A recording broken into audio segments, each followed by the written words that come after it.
তোমাদের সাথে আবার একটা ভিডিওর সাথে চলে আসলাম। আর সানডে মানে মেঘা থাকবে না সেটা হতে পারে না। তো দেখতেই পাচ্ছি সকাল সকাল উঠে স্নান করে নিয়েছি, মানে অনেকটা ঠান্ডা লেগেছে।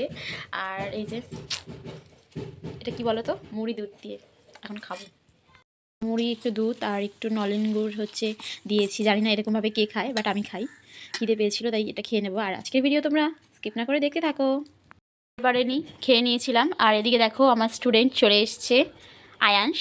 হ্যালো আয়াংশ, তুমি কি আইসক্রিম এঁকেছো? হ্যালো হ্যালো, আমার কেক দিদি একবার ওকে কালকে কি কালকে কি আর এই যে শোনো আঁকছে, চলো এঁকে নাও। তুমি এখানে দেখলে গ্যাসের মধ্যে কড়াই বসিয়ে দিয়েছি, আর কড়াই বসিয়ে দিয়েছি কি গরম জল। গরম জলটা ফুটে গেলেই এর মধ্যে আমি একে একে দিয়ে দেবো 2 মিনিটের ম্যাগি। তো দেখো এর মধ্যে আমি এখন ম্যাগিটা দিয়ে দেবো, আর ম্যাগিটা চটপট সেদ্ধ হয়ে যাবে। দেখতেই পাচ্ছ ম্যাগিটা প্রায় সেদ্ধ হয়ে গেছে। চলো এটাকে নামিয়ে নিই। সেদ্ধ করে নেওয়ার পর এখানে কড়াইটা বসিয়ে দিয়েছি। এদিকে দেখো একটু পেঁয়াজ, একটু ক্যাপসিকাম, আর এদিকে একটু কর্ন ছিল, আর এই যে কাঁচা লঙ্কা, মানে ছিল না হচ্ছে বিনস আর গাজর, তাহলে ভালো হতো। আর তো আমাদের ডিপ ফ্রিজে রাখতে হয় কড়াইশুঁটিগুলো, মানে সারা বছরের জন্য স্টোর করে। তো এখানে গরম জলে একটু ভিজিয়ে দিয়েছি, যেগুলো তাহলে ঠিকঠাক হয়ে যায় আর কি কড়াইশুঁটিটা। তো চলো করে নিই।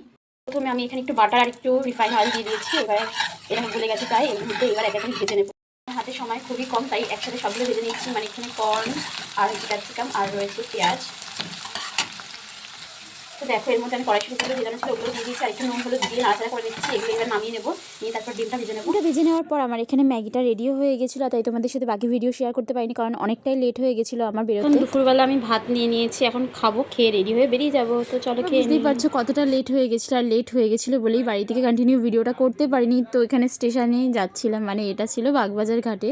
তো ভাবলাম তোমাদের সাথে একটু শেয়ার করে নিই যে কোথায় যাচ্ছি। বাগবাজার দিয়ে চলে আসলাম মিলেনিয়াম পার্ক, মানে বিবাদীবাগ স্টেশন থেকে নেমে এখানে একটু হেঁটে গিয়ে যে দেখতে পাচ্ছ মিলেনিয়াম পার্কের এই সুন্দর একটা দৃশ্য আর কি।